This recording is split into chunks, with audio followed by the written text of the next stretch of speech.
Different filters? We, well, the first thing we did was we had a company come and pump it out.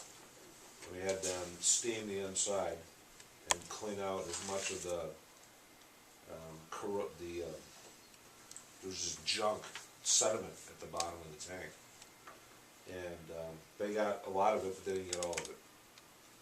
And then, so we've been changing out a lot of filters this entire spring and summer. Mike's upset, he thinks, you know, the fuel system should come first, because you get a reputation if you don't, if you stop selling fuel, people won't land here anymore. Or if there's a concern that the fuel has got issues. So, but we just can't afford to do it all. The thing is, with the filters, that fuel is still going to be available, but unlimited amount, or? Well, it's, hopefully we can get by till next year. Yeah, well, with the filter system too, that'd be okay for people to refuel. Right, if the system's working. It's more apt though to clog up and to either be very slow or to stop working at all. Ooh. So, it can happen. One thing that we are gonna do is, we'll do some preventative maintenance this fall before winter sets in. They were gonna put a second set of filters in too, weren't they? They did. They did? Okay. We're very confident that the fuel that is dispensed is of good, you know, it's of good quality. You know, the last thing you wanna do is put water or sediment into someone's airplane. That doesn't work too well. Can't close to the shoulder. Yeah, When it quits running. when it quits running, you're, so we're very confident that that's not happening.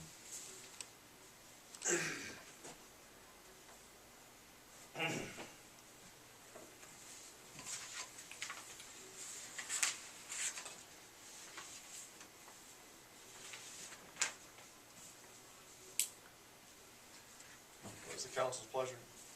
I would, move that we approve the crack ceiling and LED runway lighting, cone ceiling and patio lights. Second. Motion by Mr. Hansi, second by Mr. Dahl. Any other questions or comments? Any explanation from the engineers about the variation from his estimate to the bids? Well, the big one was the fuel system, but since we're not doing that, that's really not that issue isn't so big. One of the issues on the airfield lighting was they had an inordinate amount of money put into their bid for marking the existing lighting system. And when Matt called them, they said your line item was way out of whack. And they said, frankly, they just got to the end of the bid that had to be turned in. They threw a number in there, and just to protect them, and that's the way that they sent it in. You're talking about Van Ert. Yes. J&L is still 14%, 12 to 14% high from the engineer's estimate. Right, the fuel system was higher than that, so percentage-wise. Right. That was almost 30%. But that we're not even gonna consider that one, but I'm just asking about the J&L. You know, He mentioned too, one of the things is this is kind of later in the season for some of these companies, they've already got their work lined up, and And they're also traveling from quite a you know, distance. so they may, if we wanted it done really bad, then we'd have to pay it for it to get it done, you know. Some of the prices were higher because they've got their season set. But we went through each line item and figured out, you know, where the bid was padded. And, but the crack sealing bid came from a company out of Green Bay.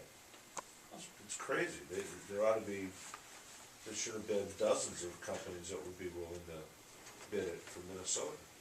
No one did. We only had 2 bids.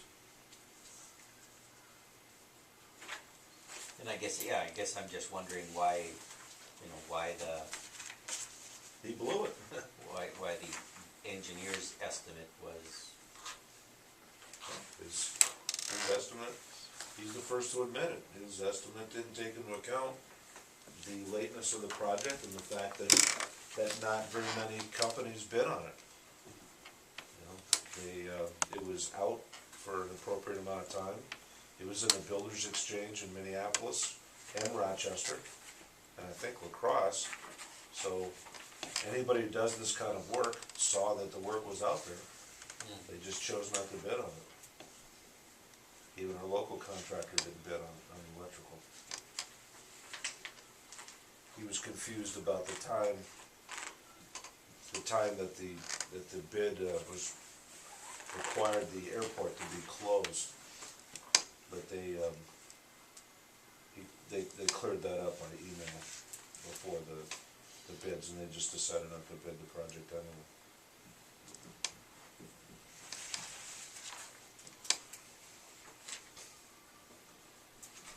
Anyone else? On your motion, can I just add, authorize entering into the grant paperwork, because that isn't here yet, but it's kind of in the motion on here to award the following bid pending completion of the state and federal grant documents. Because that'll be a different set of papers than which we haven't gotten yet, but. Yep. You good with that one? Yep, that's Covered. Anything else? All in favor of the motion, say aye. Aye. Opposed? Motion passes, thank you. Here's going to be E. Ordinances, number 9, there are none this evening, reports, updates, and miscellaneous. Do you have anything, Steve? As well, with the airport, one of the things that rural airports usually have is a courtesy car. For people, when they fly in, they can grab the keys off the desk and jump in an old beater car and drive into town and get something to eat, and then get back out to the airport and get in their plane and fly along or wherever they're heading for. Our courtesy cars have been provided by Mike and his wife, our fixed-based operator, and the last one gave up the ghost, was it last fall? Well, I don't know, It's been a little while, yeah.